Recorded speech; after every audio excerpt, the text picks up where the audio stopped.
अस्सलाम वालेकुम अतील फाइंडर्स के व्यूवर्स एंड आने वाले सब्सक्राइबर्स। ख्वाब में गंदम देखना कैसा होता है। हज़रत अबन सरीर रहमतुल्लाह फरमाते हैं कि ख्वाब में गहियों माल हलाल है जो लोगों को तकलीफ़ से मिलता है।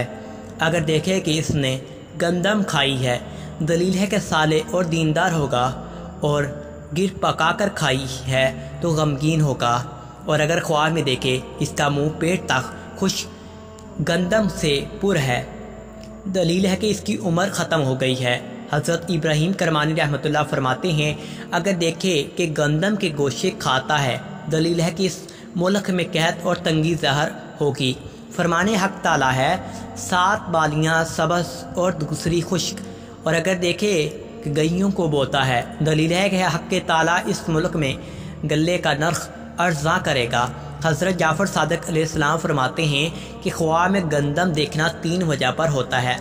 वल्दियत से मज़ूल होना, नफ़रत, मुसाफरी। हज़रत इस्माइल अशत रहमतुल्लाह फरमाते हैं, अगर ख्वाब में देखे कि बुने हुए गंदम को खाता है, दलील है कि कुछ नफ़ा पाएगा। और अगर देखे कि गंदम अपने वक़्त पर काटे है, दलील है कि बहुत सा रंज हासिल करेगा।